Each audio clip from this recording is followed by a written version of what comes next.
اعوذ باللہ من الشیطان الرجیم بسم اللہ الرحمن الرحیم۔ عزیز طلباء السلام علیکم ورحمۃ اللہ وبرکاتہ۔ آج ہم الدرس الثالث الف کی آیات 53 تا 58 کا ترجمہ پڑھیں گے، تو چلیں شروع کرتے ہیں۔ یا ایھا الذین آمنوا، اے مومنو،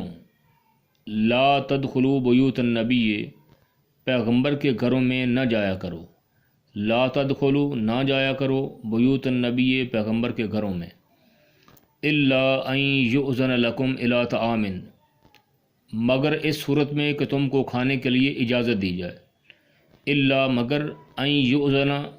کہ اجازت دی جائے، لکم تمہیں، الی طعام، کھانے کے لیے، غیر ناظرین اناہ، اور اس کے پکنے کا انتظار بھی نہ کرنا پڑے، غیر نہ کرنا پڑے، ناظرین انتظار، اناہ اس کے پکنے کا، ولیکن اذا دعیتم، لیکن جب تمہاری دعوت کی جائے، ولیکن اور لیکن، اذا دعیتم جب تمہاری دعوت کی جائے، فادخلوا تو جاؤ، یعنی داخل ہو جاؤ، فاذا طعمتم اور جب کھانا کھا چکو، فاذا پس جب طعمتم تم کھانا کھا چکو، فانتشروا تو چل دو، منتشر ہو جاؤ، چلے جاؤ، ولا مستأنسین اور جی لگا کر نہ بیٹھ رہو، لحدیث باتوں میں، اور باتوں میں جی لگا کر نہ بیٹھے رہو، ان ذالکم کان یؤذی النبی، یہ بات پیغمبر کو ایذا دیتی ہے، ان کا معنی بے شک ہوتا ہے، یہاں پہ آپ بے شک لکھیے، بے شک ان ذالکم، بے شک تمہاری یہ بات، کان یؤذی ایذا دیتی ہے، النبی پیغمبر کو، بے شک یہ بات تمہاری پیغمبر کو ایذا دیتی ہے، فیستحیی منکم، اور وہ تم سے شرم کرتے ہیں اور تمہیں جانے کا کہتے نہیں ہیں،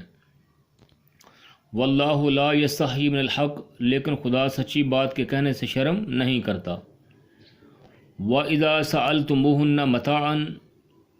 اور جب پیغمبر کی بیویوں سے کوئی سامان مانگو، وَإِذَا اور جب سَأَلْتُمُوهُنَّ تم سامان مانگو، پیغمبر صلی اللہ علیہ وسلم کی بیویوں سے متاعن کوئی سامان، فاسألوہن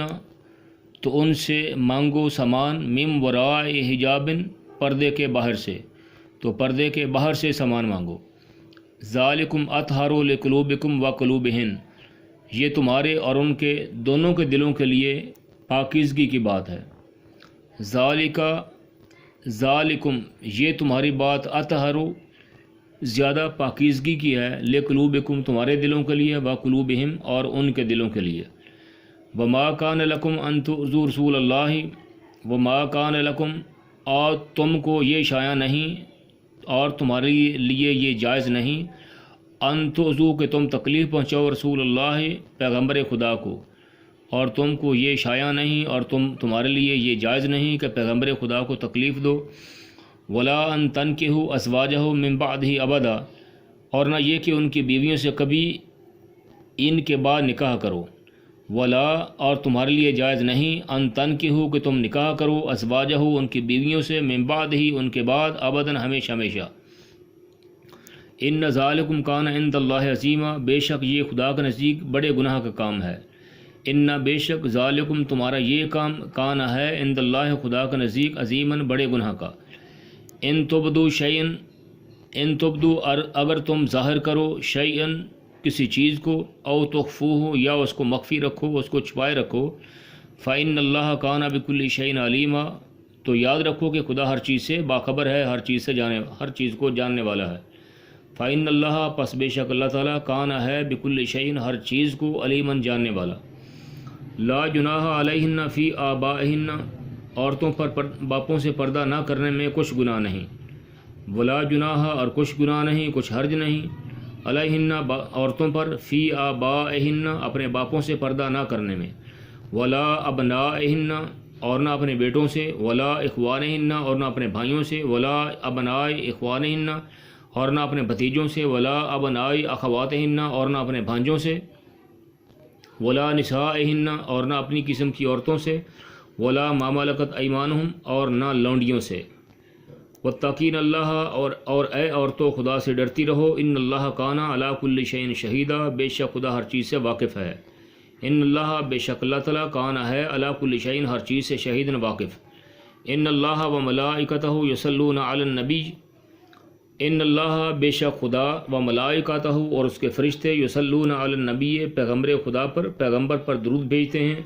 یا ایھا الذین آمنوا تو اے مومنو اے ایمان والو صلو علیہ ان پر درود بھیجا کرو تم. وسلموا تسلیما اور سلام بھی بھیجا کرو. ان الذین یؤذون المؤمنین ان اللہ یؤذون اللہ ورسولہ.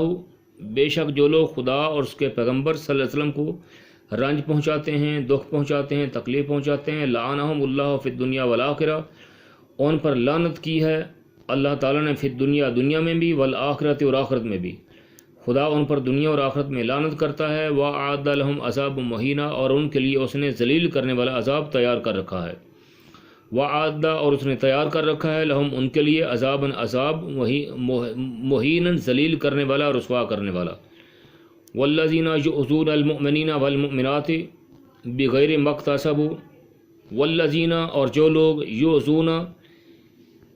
ایذا دیتے ہیں رنج پہنچاتے ہیں المؤمنین مومن مردوں کو والمؤمنات اور مومن عورتوں کو بغیر ما اکتسبوا ایسے کام کی تہمت سے جو انہوں نے کیا ہی نہ ہو. ایذا دیں رنج پہنچائیں فقد احتملوا بہتانا تو انہوں نے اپنے سر پر بوجھ رکھا بہتان کا و اسم مبینا اور صریح گناہ کا کھلم کھلا گناہ کا بوجھ اپنے سر پر رکھا. عزیز طلبہ غیبت اور بہتان یہ دونوں الفاظ قریب قریب کے ہیں. بہتان یہ غیبت سے بھی بڑا گناہ ہے